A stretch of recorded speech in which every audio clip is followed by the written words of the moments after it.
grande en misericordia. Precisamente un punto que pues últimamente no está en nuestro orden de culto son las bienvenidas.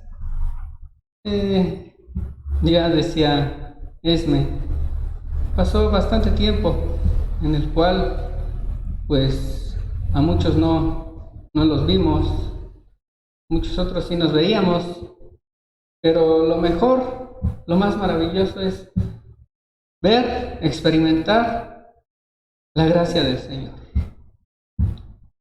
El Señor es fiel. Su fidelidad, hay un canto por ahí, su fidelidad permanece para siempre. No es fiel por la mañana, no es fiel por la tarde, no es fiel por la noche. Él es fiel en todo momento. Una vez que Él te ha mirado, te ha escogido, te ha elegido, Él nunca te va a fallar. Y eso es algo de admirar de nuestro Padre Celestial. Es un Padre, Él sí es un Padre de otro nivel.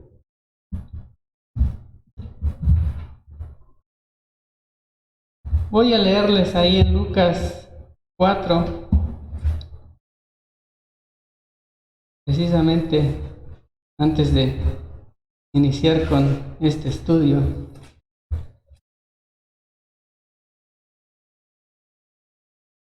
Nos va a dar una pequeña introducción al estudio. Lucas 4,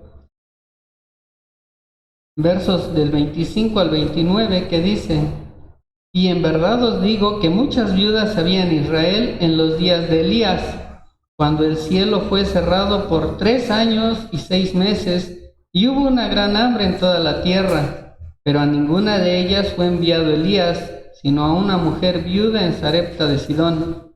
Y muchos leprosos había en Israel en tiempo del profeta Eliseo, pero ninguno de ellos fue limpiado, sino Naamán el sirio. Al oír estas cosas, todos en la sinagoga se llenaron de ira, y levantándose, le echaron fuera de la ciudad y le llevaron hasta la cumbre del monte sobre el cual estaba edificada la ciudad de ellos, para despeñarle. La única vez que Eliseo es nombrado precisamente en el Nuevo Pacto, en el Nuevo Testamento, es aquí, en este pasaje de la Biblia, y nos damos cuenta que es precisamente nombrado por Jesús, haciendo referencia a la historia de la cual vamos a estudiar el día de hoy, que se encuentra ahí en el libro de Segundo de Reyes, capítulo 5. Vamos a ver.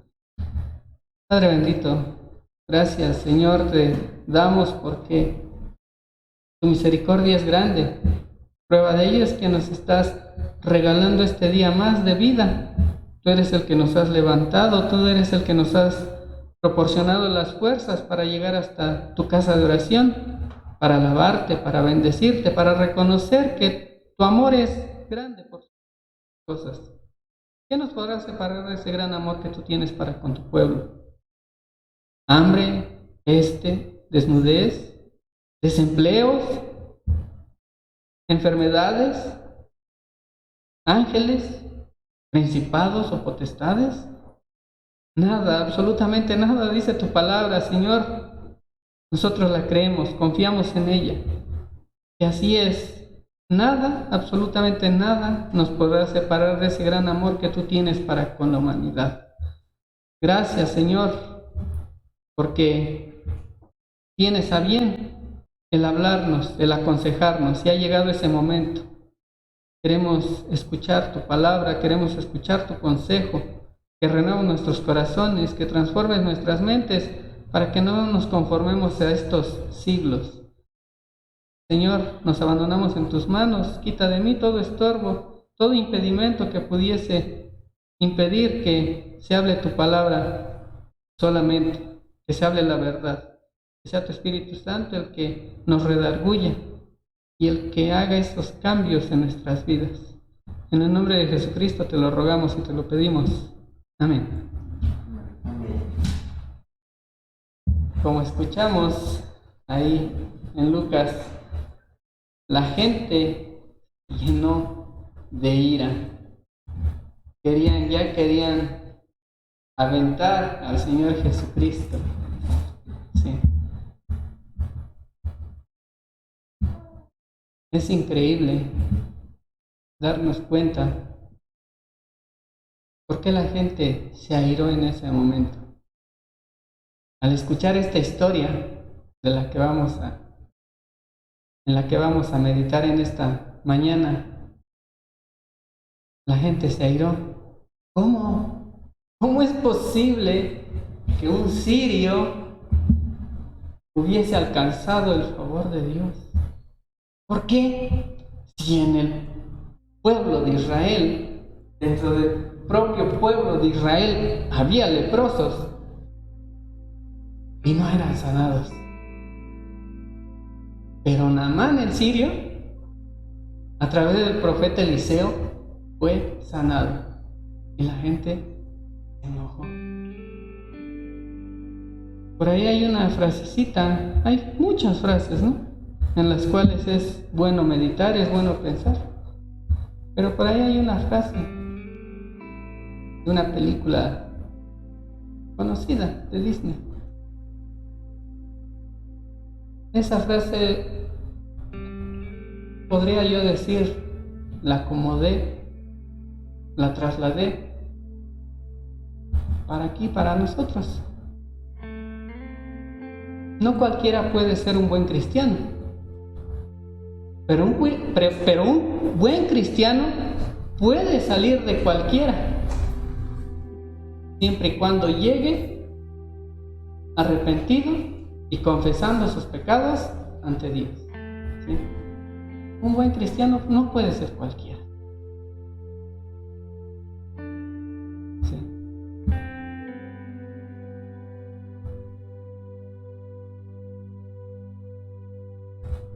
Esa frasecita, a mí desde que la escuché, no en esa forma, me dejó en qué pensar.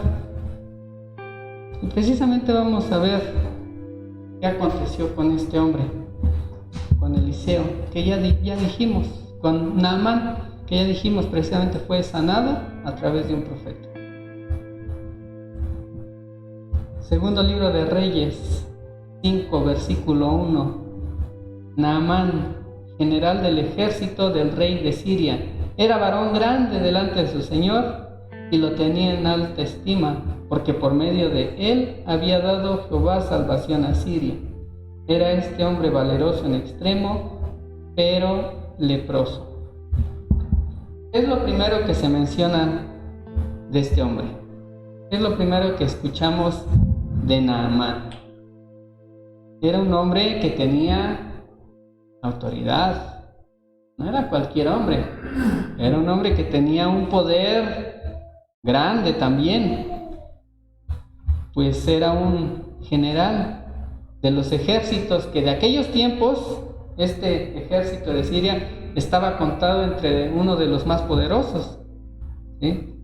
Además de ser un hombre grande, que precisamente en aquellos tiempos había hombres grandes. La Biblia nos ha hablado de hombres gigantes, pero aquí precisamente igual nos hace esa especificación acerca de este varón, de Naamán. Imagínate un hombre que te gusta, de 2 metros, pudiésemos decir, aquí no lo dice, un hombre grande, robusto, general, un puesto, no cualquier puesto, ¿sí? Tenía autoridad, él tenía poder, tenía fama, tenía dinero, ¿sí? Pero ¿por qué es que era famoso precisamente Naamán? Si ustedes leen allá en sus casas, primer libro de Reyes, capítulo 22, ahí se nos cuenta la historia de por qué se hizo famoso este hombre, ¿sí? Siria tuvo una lucha, tuvo una batalla, tuvo una pelea contra el rey Acab, ¿sí? Y Naamán precisamente en esa lucha, porque Acab pues tenía miedo precisamente en esa batalla, puesto que el Señor ya le había dicho que sus días se habían terminado. ¿Qué crees acá? ¿Ya? Se acabaron. Tu tiempo se acabó, pa' pronto, diríamos, ¿no? Y este rey tenía miedo. Acab se viste comúnmente, así, como un civil. Quería pasar desapercibido. Naamán, precisamente en la batalla, agarra, nos dice la Biblia, cuenta la historia, tira una flecha al aire. ¿Sí? Dicha flecha es dirigida por Dios y da en el blanco. Llega directamente a Acab. No fue coincidencia. ¿Sí? Fue Dios quien dirigió la flecha a su destino. Llega, da precisamente en un punto específico, ¿sí? Y hasta ahí quedó acá. Los historiadores, los estudiosos, precisamente dicen que fue Naamán el que hizo este acto de tirar la flecha, va, da en el blanco. Esa es la historia de Naamán, y por eso se empieza a ser famoso y empieza a ser reconocido, ¿sí? Podemos ver cuántas bendiciones tiene este hombre.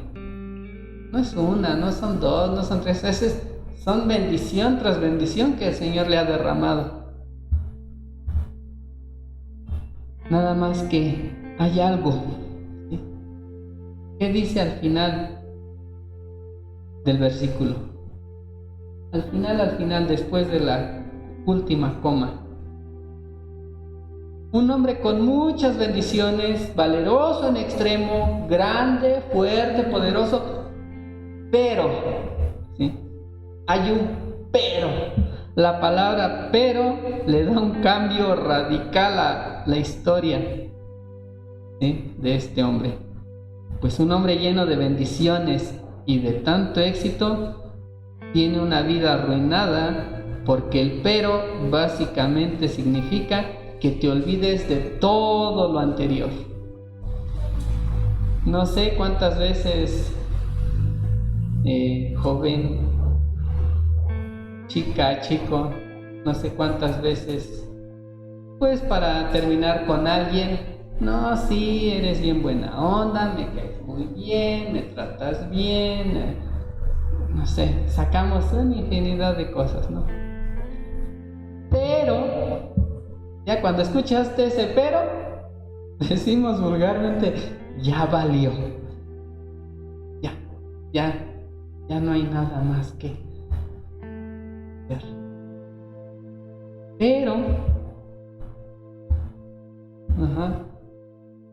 todo lo que te hayan dicho tiene un pero y lo olvidas. Y ahora dices, me quedé con lo del después del pero. No importa cuán exitoso, cuán apreciado, cuán próspero fuera este hombre, mientras no permitiera que Dios solucionara su problema de su pecado, todas esas bendiciones serían absolutamente nada.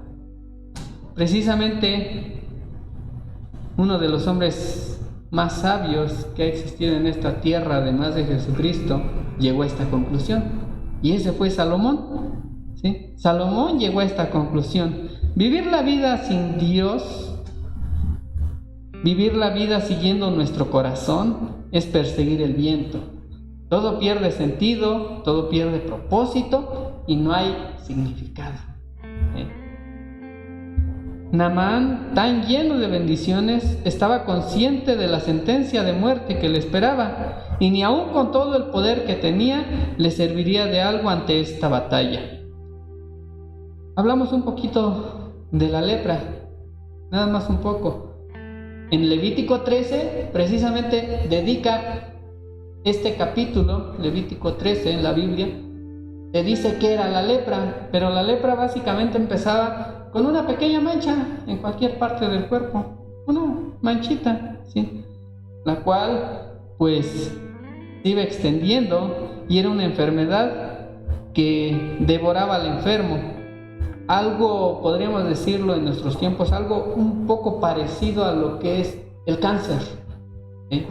¿Qué pasa con los que tienen cáncer? Muchas veces van perdiendo, o con los que tienen diabetes, ¿no?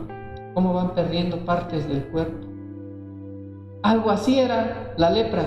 Te empezaba a caer la nariz, o las orejas, el cabello. Empezabas a perder partes del cuerpo.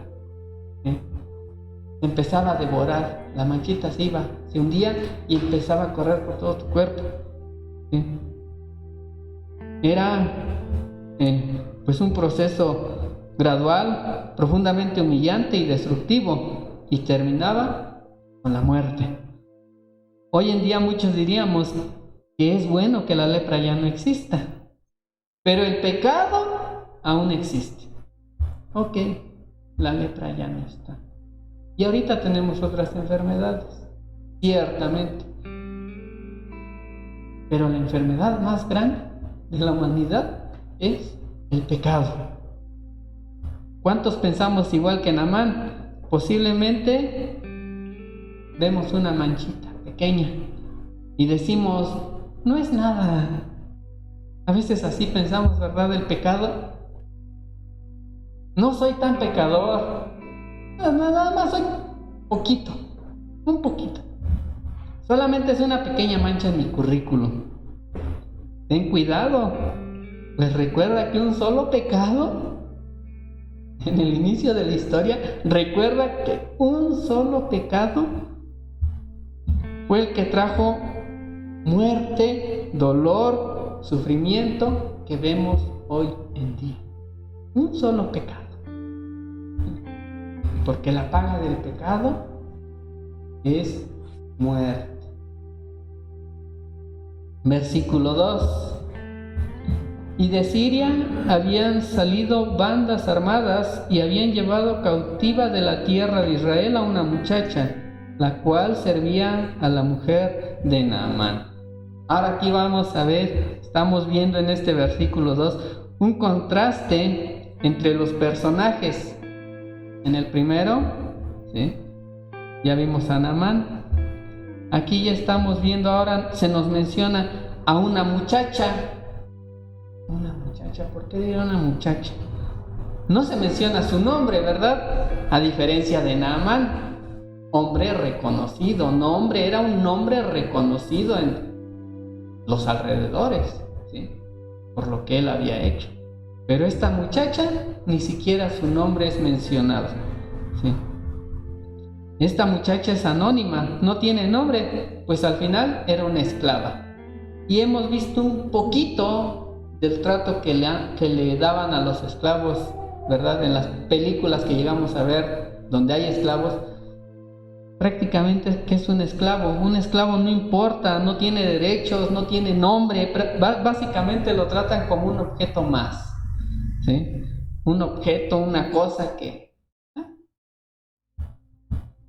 Muy probablemente, lo que sí podríamos saber de esta mujer, muy probablemente es que era una mujer de apariencia hermosa. Igual muy probablemente educada. ¿Por qué digo esto? Pues en aquellos tiempos, sí, era costumbre de aquellos imperios poderosos que cuando conquistaban una tierra, se quedaban con lo mejorcito precisamente de esa tierra que había sido conquistada. Llamémosle cosas materiales o llamémosle personas, ¿sí? Se quedaban con lo mejor, con los mejores hombres, con las mejores mujeres. ¿Precisamente para qué? Para que los tuvieran como esclavos. Hasta en eso, fíjense, hasta en eso escogían. Ay, eso no, ni estudios, ni educación, ni... No, quédate con lo mejor, las de mejor apariencia, las que tengan educación. O sea, nos damos cuenta, ¿sí? Pues por eso decimos de esta mujer lo que probablemente sí tenía educación y una apariencia física, pues, agradable. Vemos claramente cómo esta muchacha es todo lo contrario a Naamán.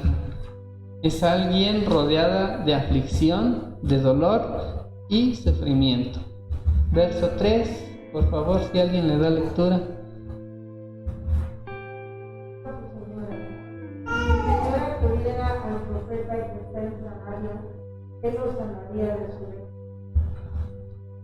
Aún con todo esto que había padecido esta muchacha, aquí en este versículo se nos enseña algo monumental. Tomemos en cuenta este versículo, ¿sí?, en donde se nos enseña una fe monumental por parte de la chica, pues de todas las maldiciones que ella tuvo, podemos decir, entre comillas, porque al que cree, todas las cosas le ayudan a bien. Por eso decimos, de todas las maldiciones, dicen por ahí entre comillas, la más grande era tener que servir a sus verdugos. Y aún con todo ello, no vemos en esta muchacha ni el más mínimo gramo de amargura en su corazón. Nos damos cuenta lo que hace esta muchacha. Posiblemente escuchó los lamentos, los quejidos de la esposa de Naamán.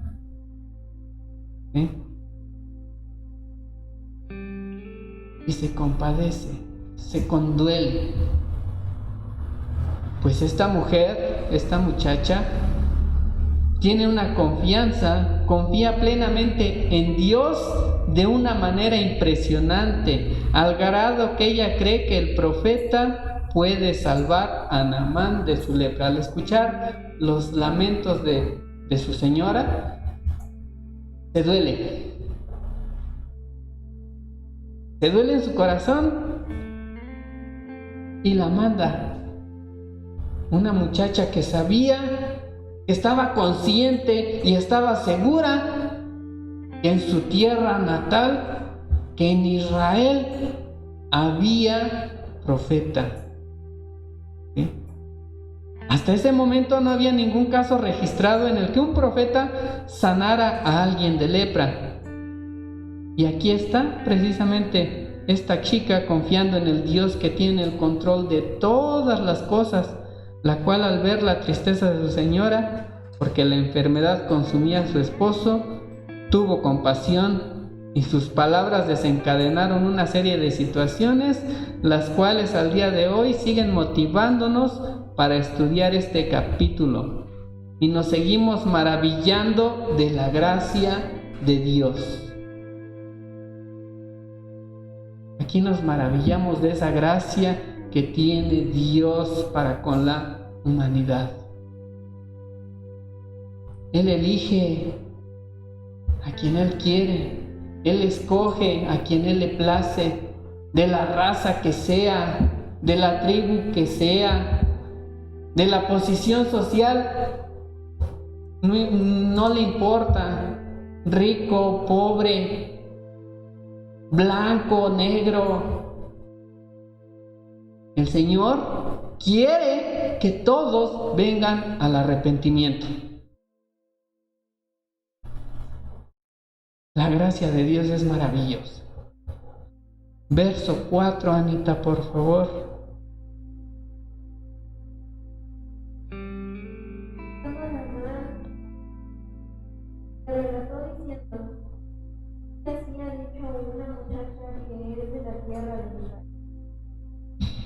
Es importante notar cómo Naamán y su esposa creen en las palabras de la muchacha, ¿verdad?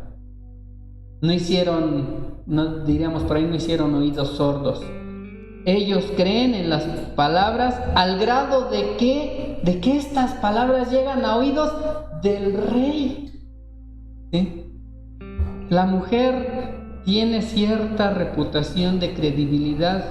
¿Y por qué? Porque la han visto que es una mujer libre de amargura.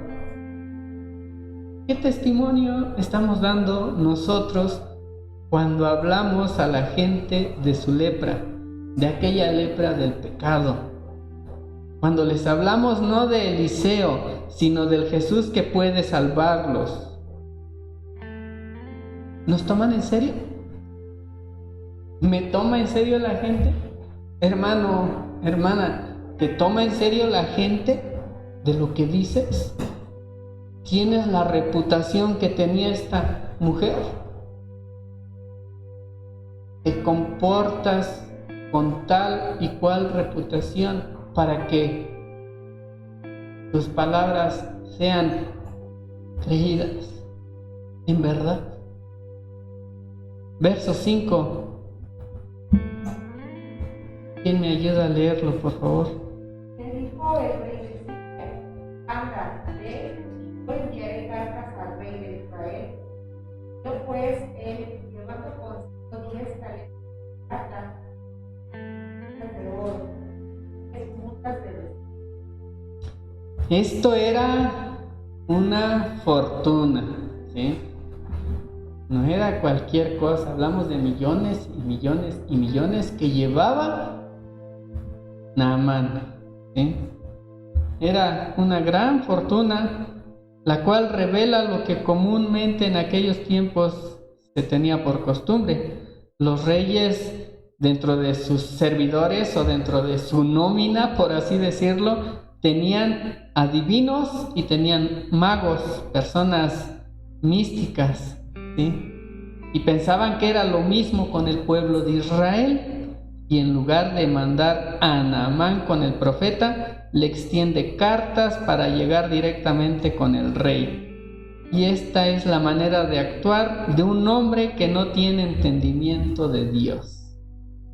La lepra es un problema que no puede resolverse ni con dinero ni con influencias.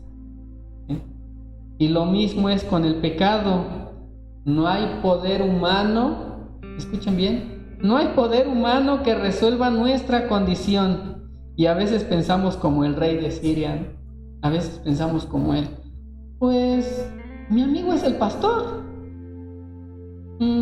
pues tengo palancas con el de allá arriba porque yo doy mucho dinero para los ministerios o para la iglesia misma. Muchas veces llegamos a pensar así, de esa manera, ¿sí? Tan errática, tan errada, de una manera que pensamos y creemos que vamos a comprar el favor de Dios. Y no es así. Nada de eso puede solucionar nuestro problema. Y esos hombres pensaban que sí. Te voy a extender cartas, lleva todo esto y mira, llega directamente con el rey. No lo mandó con el profeta. Entre ellos creían esto: mira, y se va a solucionar el problema. Mentira. El pecado jamás vamos a poderlo solucionar comprando el favor de Dios. No hay nada, absolutamente nada, para solucionar el problema que tenemos de raíz. Versos del 6 al 8. ¿Tendrás la lectura, Ruti? Segundo Reyes 5, del 6 al 8.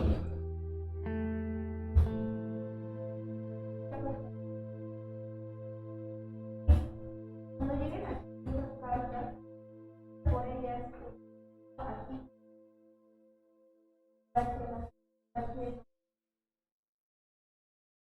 que el rey de Israel en buenas cartas: soy yo, Dios, que te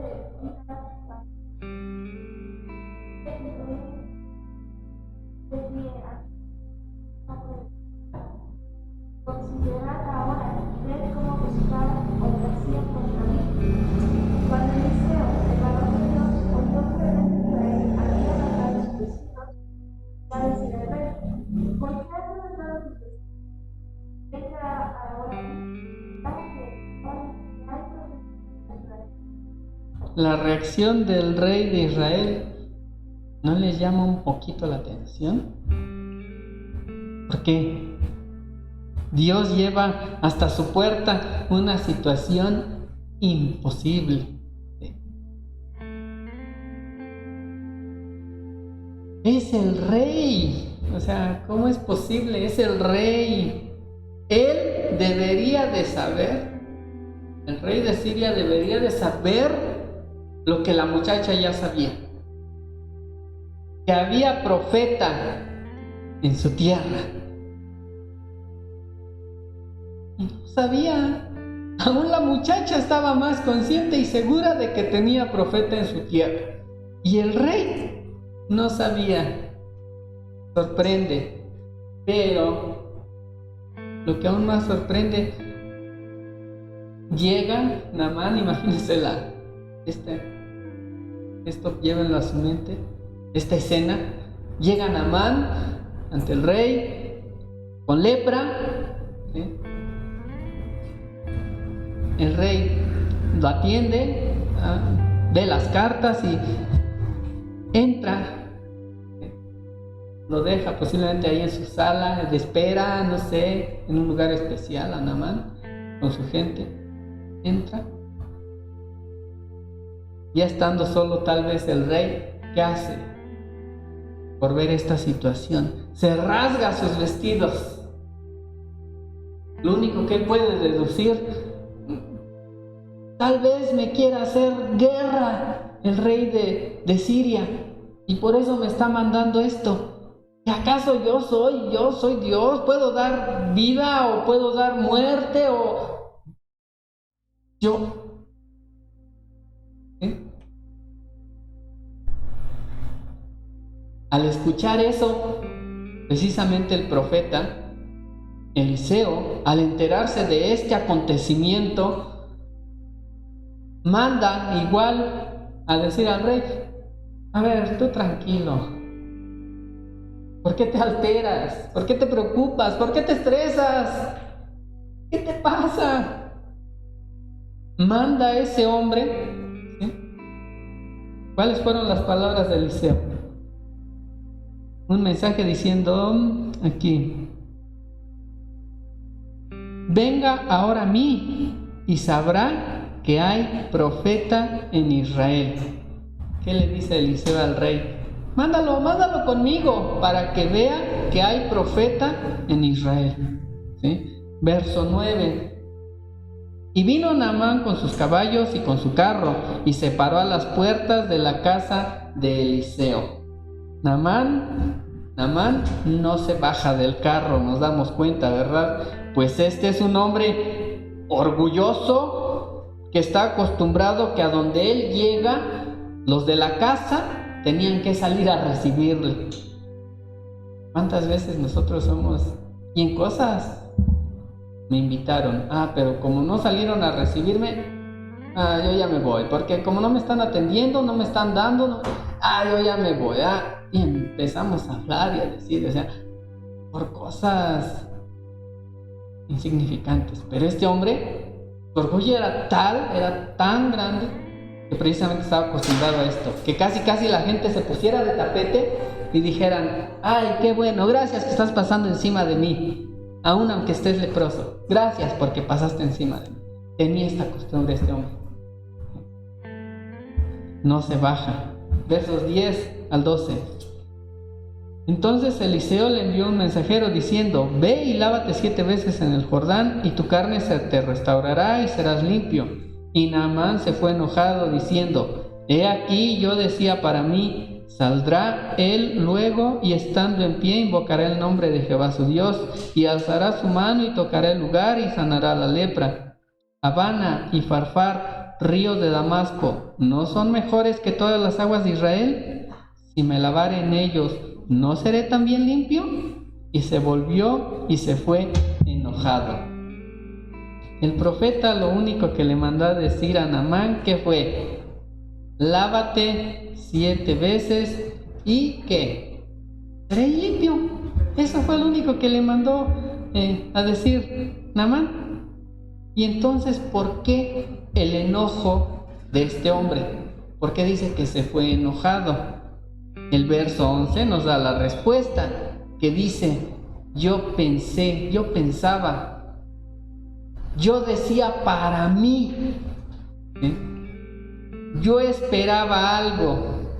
Si Dios me sanara, sería de esta manera. Y de pronto el leproso, que no puede hacer nada por resolver su lepra, se vuelve un experto sobre lepra, ¿no? Nos damos cuenta.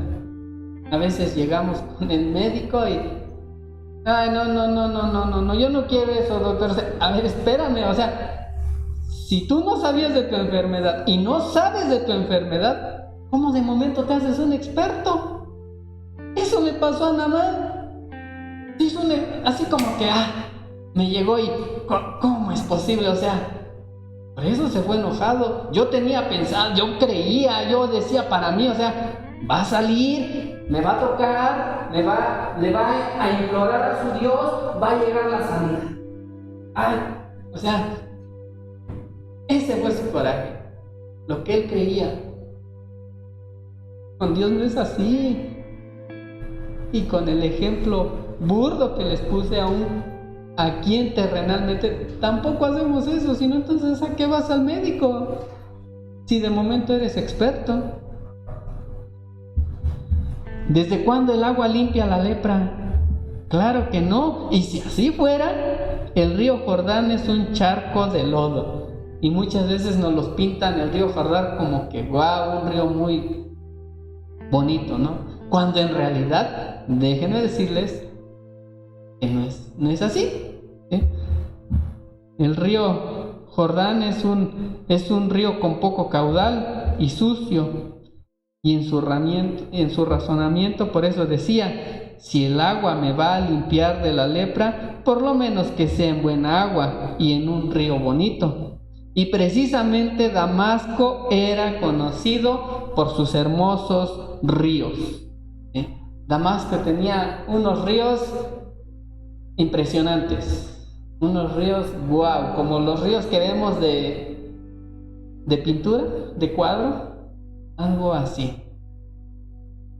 Por ahí alguien dice que algunos dicen que cuando Mahoma conoció ahí, precisamente Damasco, los ríos, él prefería mejor no verlos, así como que me hago como que no los veo, no sea que me vayan a interferir con mi espiritualidad.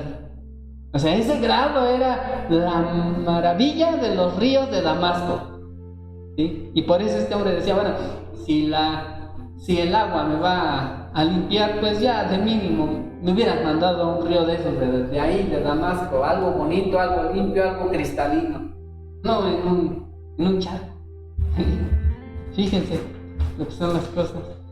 Lo increíble es ver cómo Naamán estuvo dispuesto a viajar casi 200 kilómetros, pero no está dispuesto a aceptar el remedio, ¿sí? Posiblemente a ti te han hablado una y otra vez de Jesús y te han hablado de la gracia, el perdón y la vida nueva que puedes encontrar en Él. Pero desprecias y desechas el mensaje del Evangelio. No es un mensaje bonito, al igual que el río del Jordán. Para aquel que no ha nacido de nuevo, el mensaje del Evangelio es un mensaje sucio y turbio por muchas razones. Una, porque no lo entienden, porque no lo entiendes. ¿Cómo puede ser posible que confiando en un hombre que murió crucificado puede cambiar mi vida? Lo hemos escuchado infinidad de veces. ¿Cómo es posible que tú me digas que mi vida va a cambiar simplemente confiando por aquel que alguna vez fue crucificado? ¿Cómo me dices eso?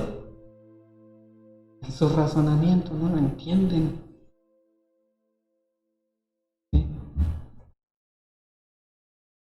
Otra razón es por lo que el mensaje del Evangelio te dice. Qué genial, qué fenomenal sería que uno pudiera escoger cómo salvarse, ¿verdad? Que nos pusieran, mira, ¿tú cómo te quieres salvar? ¿Quieres pagar como se hacía en aquellos tiempos de Lutero? ¿Quieres pagar? ¿Cuánto quieres pagar? Bueno, ok, tú no quieres pagar porque no tienes. ¿Cuántos rezos te quieres aventar? ¿Hasta dónde quieres que te mandemos? ¿Qué manda vas a hacer? ¿Te quieres ir de rodillas de aquí a dónde? ¿Sí? Sería genial, ¿verdad?, que pudiéramos escoger cómo salvarnos nosotros mismos, pero Dios demanda que vengamos al pie de la cruz, donde hay tierra, polvo, sangre, vergüenza. Jesús murió en la cruz del Calvario no solo para demostrarnos su amor, de eso estamos seguros y conscientes, ¿sí? Pero no solamente fue para eso, sino que también demuestra lo que yo merezco por mi pecado, lo que cada uno de nosotros merecíamos, ¿sí? Yo merecía morir ahí, yo merecía esa vergüenza, yo merecía esa desnudez de no poder cubrir delante de Dios mi pecado. La cruz es un mensaje sucio, sangriento y por supuesto que ofende a la persona que cree que es muy buena persona. Ofende a la persona religiosa, ofende a la persona orgullosa. Lo último que Eliseo quería era ofender a Naamán. Y te digo lo mismo a ti, que te han predicado muchas veces y que te ofendes simplemente porque la persona que te está predicando te dice: si te arrepientes de tus pecados, ¿estás diciendo que soy pecador? La gente nos toca, hermanos, cuando le dices a la gente: acepta, reconoce tu pecado. ¿Cómo? ¿Por qué dices que soy pecador? ¿No ves que trato bien a mi familia? ¿No ves que tengo un buen empleo? ¿No ves que saludo a los vecinos? ¿Y dices que soy pecador? Nuestra intención no es ofenderte. Sí. Porque sí, ciertamente, todos somos bien pecadores. No eres pecador nada más, eres bien pecador, ¿sí? Pero la intención no es ofender, la intención es que conozcas a aquel que te puede sanar. No te decimos que eres pecador para condenarte, sino para decirte qué puedes hacer con tu pecado, Ven a Jesús, Él puede con tu pecado. Él es el Cordero de Dios que quita la lepra del mundo y quita el pecado que destruye a la humanidad. Naamán se enoja porque la manera en que Dios quiere salvarle no es su manera. Por eso se enojó Naamán. Verso 13. Héctor, por favor.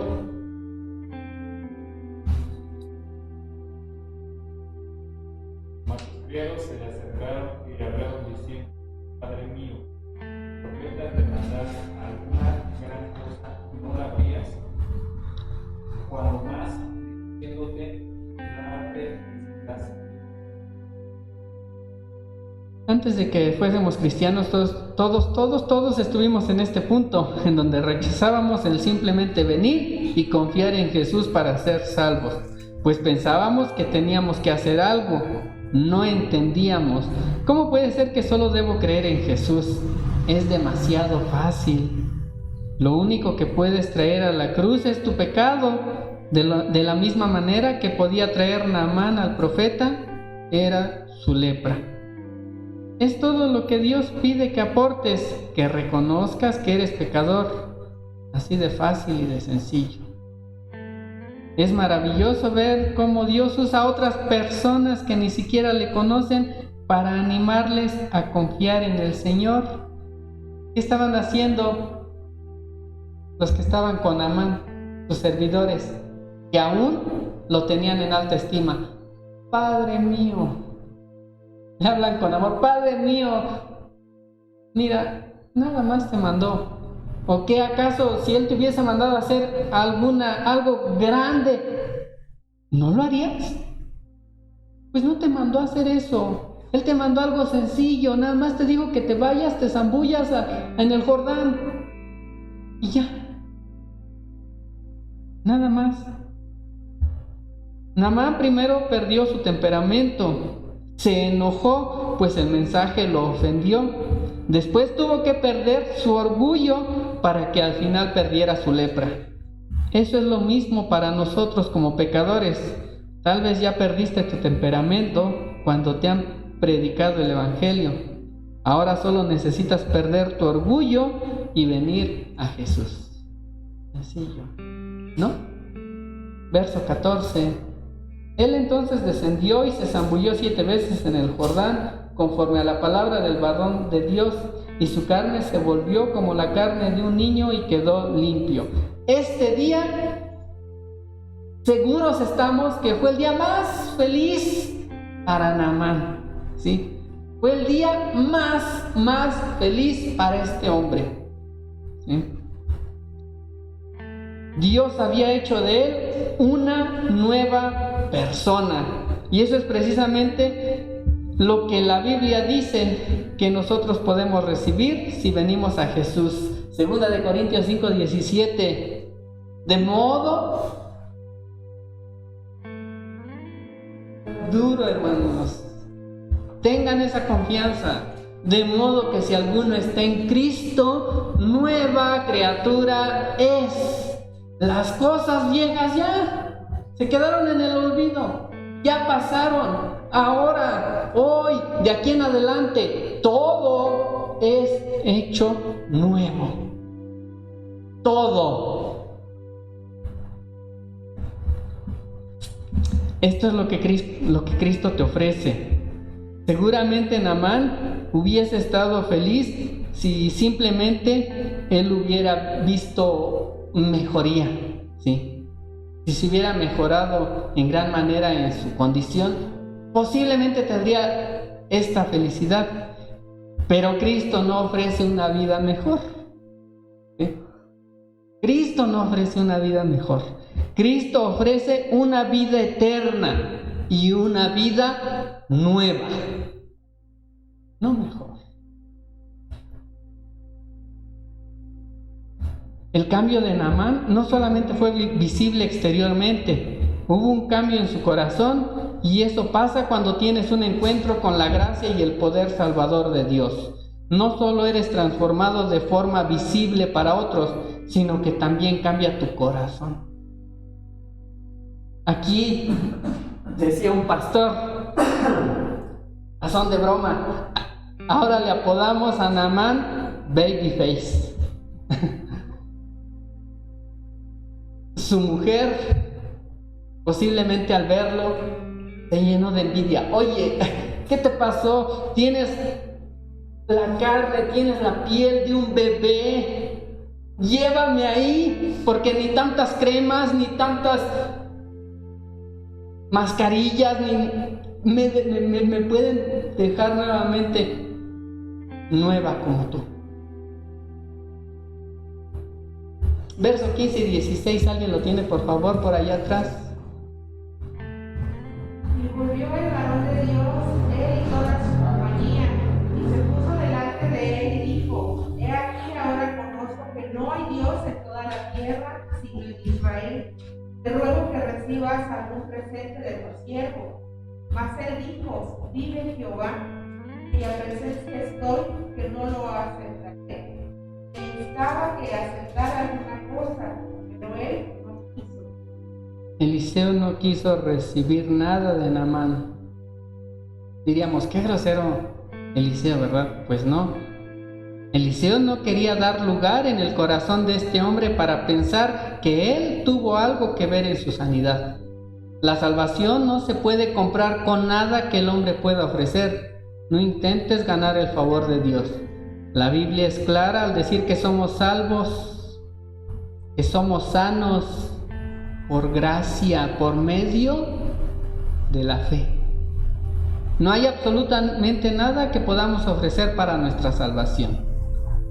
Eliseo le deja muy claro esto a Naamán. Ese es el Dios de Israel, el Dios de gracia. Verso 17. Por favor, rápido. Entonces Naamán dijo: Te ruego pues, de esta tierra no se dará a tu siervo la carga de un par de mulas, porque de aquí en adelante tu siervo no sacrificará holocausto ni ofrecerá sacrificio a otros dioses, sino a Jehová. Otra costumbre que tenían de aquellos tiempos las religiones, ¿sí?, era precisamente este pensamiento. Ellos creían que los dioses, que sus dioses solamente tenían poder en su tierra. Era una creencia que ese Dios tenía influencia sobre ese suelo. No sé, el Dios de los sirios pues nada más tenía poder en Siria. El Dios de Israel pues nada más en Israel. El Dios de, llámese cualquier otro Dios, solamente en aquellos tiempos se creía y se pensaba esto. Ayer me acabo de enterar de que hay un niño del cacahuate, ¿no? Y dicen, qué ricos cacahuates, porque la gente cree que en ese lugar, por ese niño, por ese Dios, pues los cacahuates son deliciosos, ¿no? Hoy en día se sigue pensando muchas veces eso. Es que aquí, porque tenemos a este Dios, cuando no es, con Dios, el verdadero Dios, no es así. No todo el territorio, dice, no todo el territorio es del ser. Con Dios, todo el territorio es de Dios. Él tiene poder aquí en Estados Unidos, en Guatemala, en Islandia, en Noruega, El Dios de Israel no estaba limitado a un lugar en específico como los demás dioses. Y entonces, Naamán pues ya no se quería separar de este Dios y pues regálame unos costalitos, ¿no? De tierra. Me llevo costalitos porque quiero estar cerca de este Dios. He tenido un encuentro con un Dios poderoso y no me quiero separar de Él. Naamán ha tenido un encuentro con Dios, pero no ha crecido aún en el conocimiento de este Dios y la única información que tenía es la que ya les di. El Dios de esta tierra está conectado con esta tierra y yo no quiero apartarme de Él nunca más. Entonces regálame tierra, quiero permanecer en este Dios. Verso 18. En esto perdone Jehová a tu siervo, que cuando mi señor el rey entrare en el templo de Rimón para adorar en él y se apoyare sobre mi brazo, si yo también me inclinare en el templo de Rimón, cuando haga tal, Jehová perdone en esto a tu siervo. El celo, vemos el celo de una persona recién convertida. ¿Te acuerdas cuando llegaste a los pies de Jesús? ¿Lo recuerdas? ¿Qué pasaba? ¿Qué empiezas a preguntar? Híjole, ¿es pecado esto? ¿Esto otro? ¿Puedo hacer esto? ¿O puedo hacer esto otro? ¿No? Te vienen muchas preguntas, muchas dudas, ¿sí? Eso es algo que brota de un corazón que desea estar bien con este Dios tan lleno de gracia. ¿Qué tanto hemos perdido de este celo al ganar tanto conocimiento de Dios? Necesitamos las dos cosas. Necesitamos celo y conocimiento de Dios. Las dos cosas van de la mano. Muchas veces creemos que ya tenemos tanto conocimiento y ya el celo, si hago bien, si no hago tan bien, si esto, nos centramos muchas veces en apatía. Cuando van las dos, tienes que seguir con ese mismo gozo de tu salvación que tuviste en un inicio, igual o mayor. Vas creciendo en celo y vas creciendo en conocimiento. ¿Sí? Las dos van de la mano. No nada más puedes tener celo, porque puede pasar como este hombre, ignorancia, y que por ignorancia alguna vez fue destruido el pueblo. Celo, conocimiento. Tienes que ir creciendo, hermano. Verso 19. ¿Qué dice? Y él le dijo, ve en paz.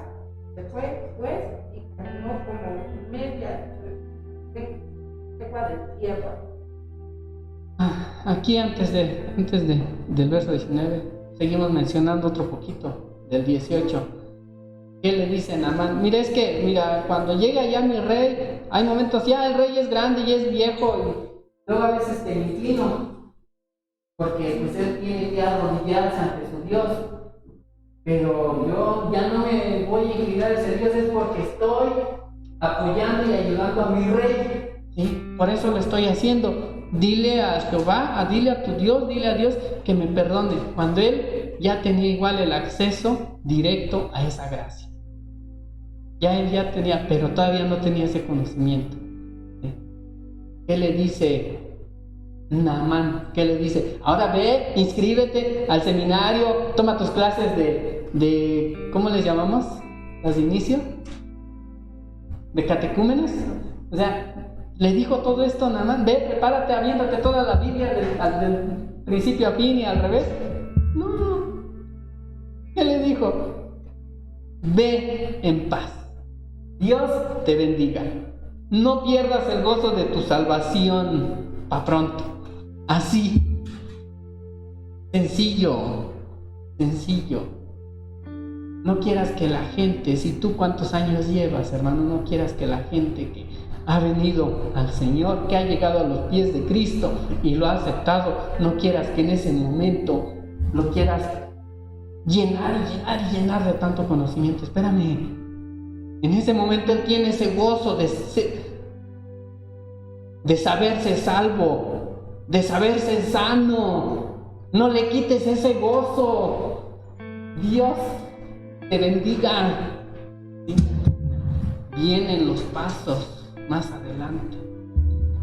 Verso 20.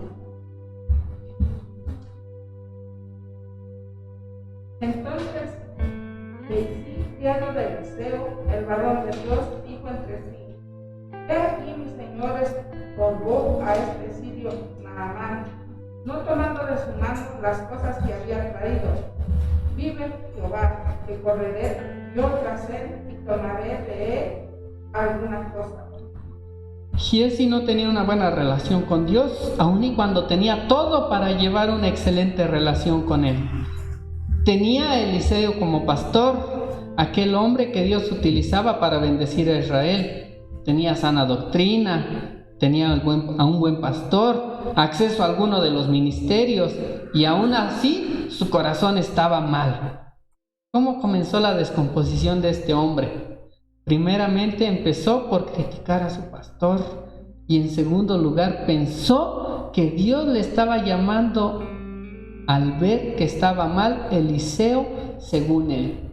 Empezó murmurando, hablando: no, pues ¿cómo? Pues Eliseo está mal. Y él creyó dentro de sí, él pensó igual: no, pues a mí Dios me está llamando, me está haciendo un llamado y me está haciendo ver que está mal. ¿Cómo? ¿Por qué no le aceptó? Pues si nos hace falta en la iglesia. O sea, si Dios lo mandó, era una bendición de Dios, y pues Eliseo no aceptó nada. O sea, está mal. ¿Cómo comienza todo? Cuando comienzas criticando a tus autoridades espirituales.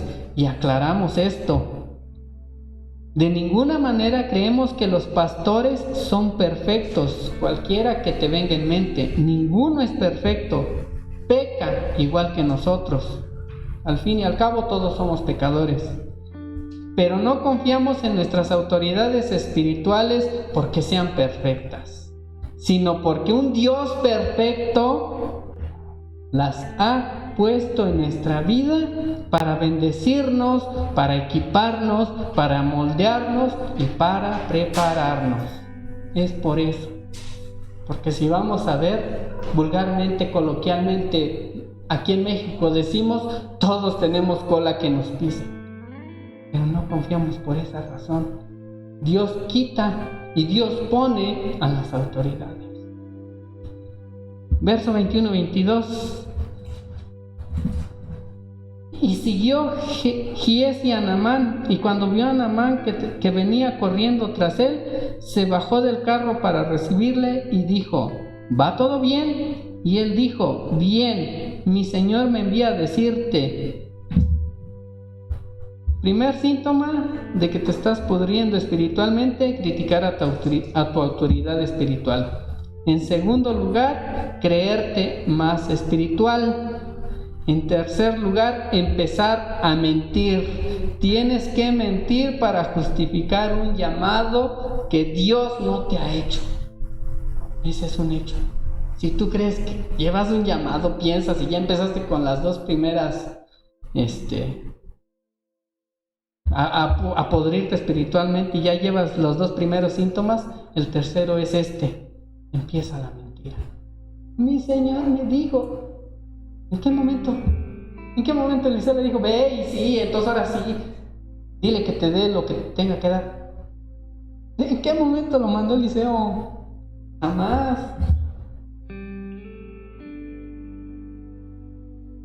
Versos 23 y 24.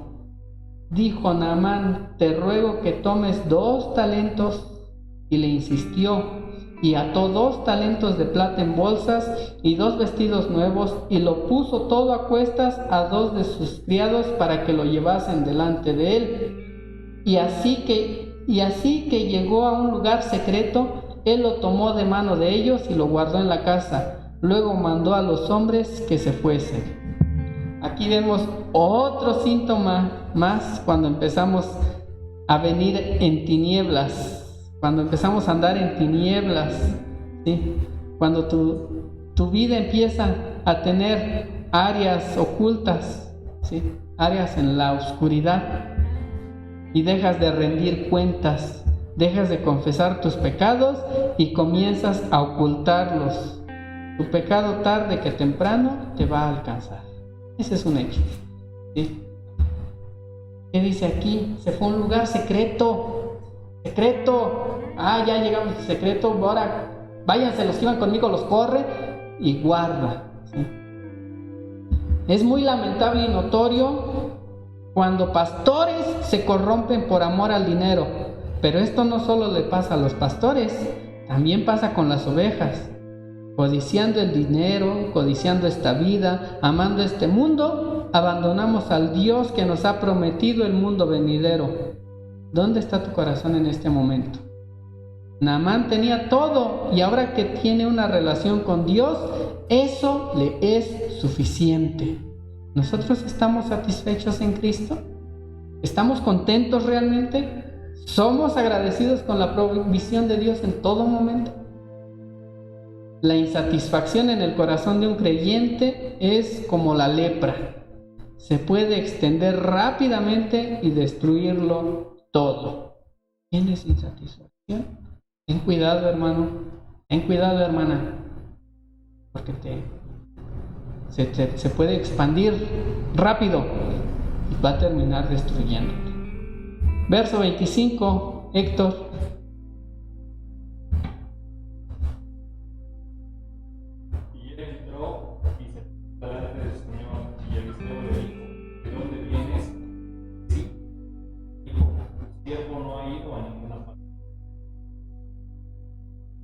Luego, ¿qué hacemos nosotros como papás con nuestros hijos? ¿De dónde vienes? ¿Qué estabas haciendo, hijo? ¿Con quién andabas? Son preguntas, ¿verdad? Para ver el comportamiento de tu hijo. Y más aún cuando ves que algo anda mal, ¿verdad? Esto mismo estaba pasando con Giesi. Se le estaba dando la oportunidad de confesar su pecado. Dios le estaba dando esa oportunidad. ¿Qué estabas haciendo, hija? Nada, papi. ¿Con quién estabas? No me acuerdo. ¿Se acuerdan como cuando le preguntó Dios a Adán?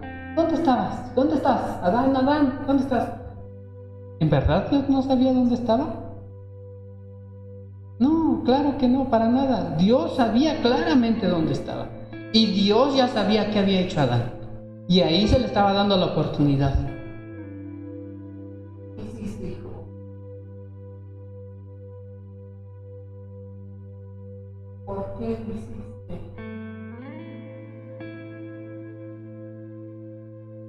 Papá se duele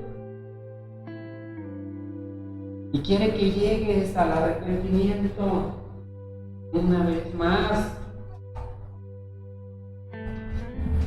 Si Dios está utilizando a alguien cerca de ti para preguntarte cómo estás, velo como una provisión de Dios, velo como una intervención divina para que logres sacar de tu corazón aquello con lo que estás luchando, aquello que estás ocultando.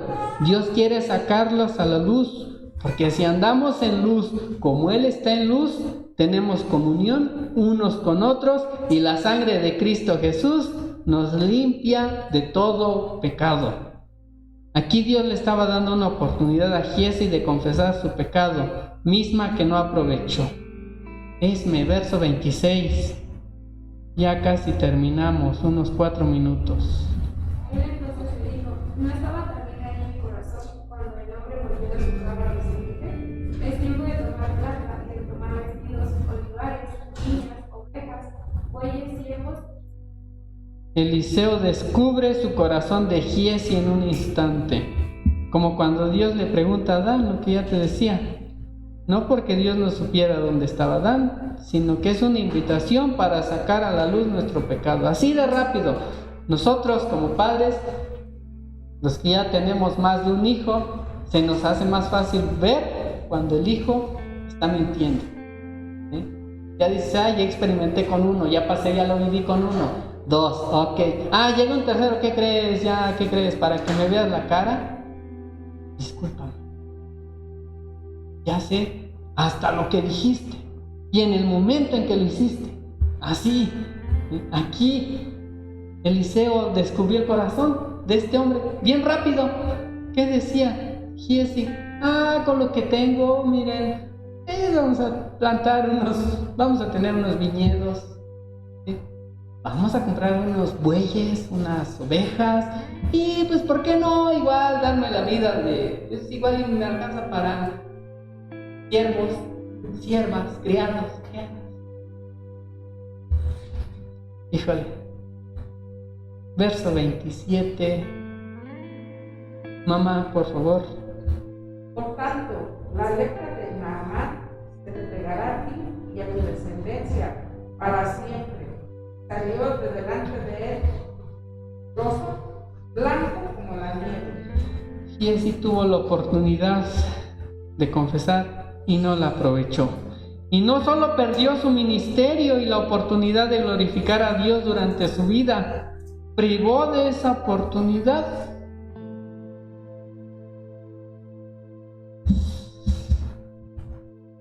Feo, triste, cruel, palabra dura. Y así pasó. No nada más tú. El pecado. El pecado no nada más te afecta a ti. El pecado afecta también a aquellos a quien más tú debieras bendecir. Si andas en pecado, no nada más te va a afectar única y exclusivamente a ti. Hermano, hermana, escucha esto. Los que te rodean van a salir salpicados.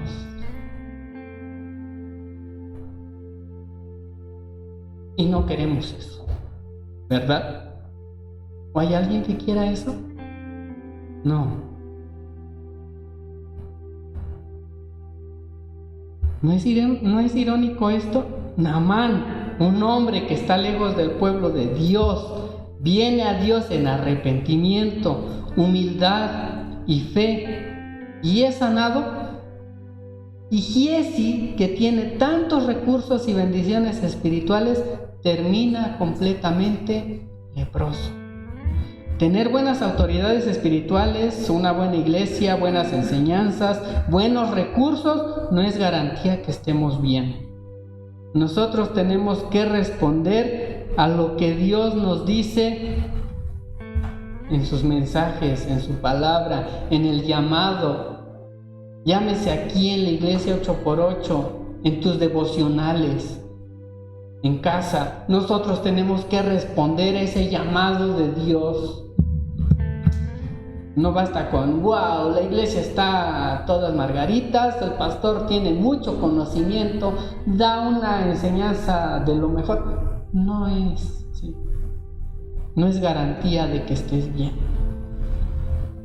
Una vez que empiezas a estar insatisfecho por las bendiciones de Dios, comienzas un efecto de bola de nieve, y esa bola de nieve va a terminar cayendo encima de ti, que te va a dejar tan blanco y leproso como Giezi. Es mejor no comenzar, es mejor detenerlo antes de que comience. Giezi terminó muy mal, y eso es lo último que se dice de él. Ahora, hoy, en este momento, si Dios te llamase a su presencia, ahorita, ¿qué es lo último que se diría de ti? ¿Qué es lo último que aquellos que te conocen podrían decir de ti si hoy fuera tu último día? Nosotros somos cartas leídas por todos los hombres. Alguna vez alguien dijo que el cristiano es la única Biblia. La vida del cristiano es la única Biblia que muchos van a leer. Hay personas que nunca van a leer ninguna Biblia, literalmente. Hay muchas personas que no van a leer jamás una Biblia, excepto la vida de cada uno de nosotros.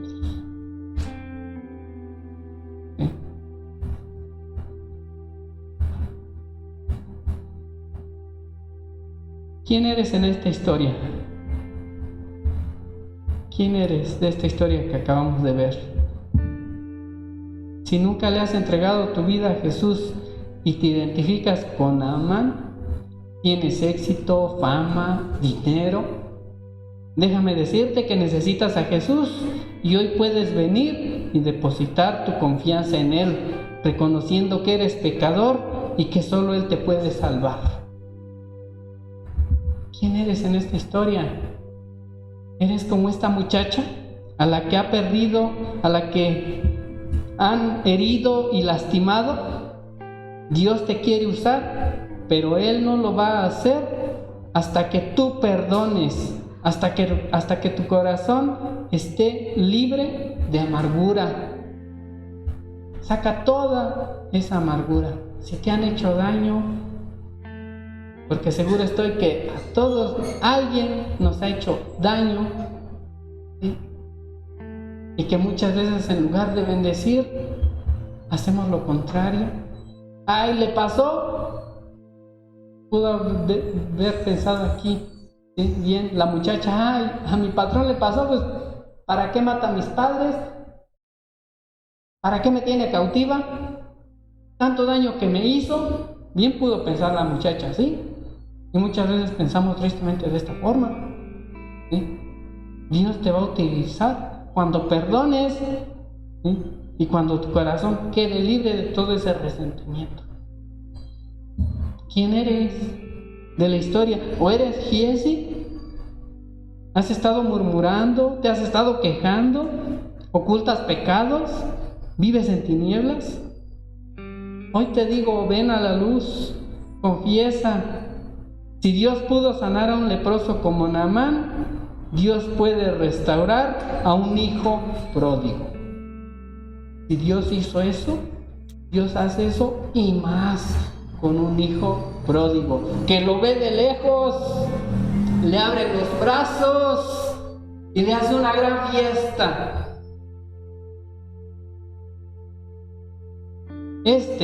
Mi hijo, estaba perdido y ahora ha sido hallado.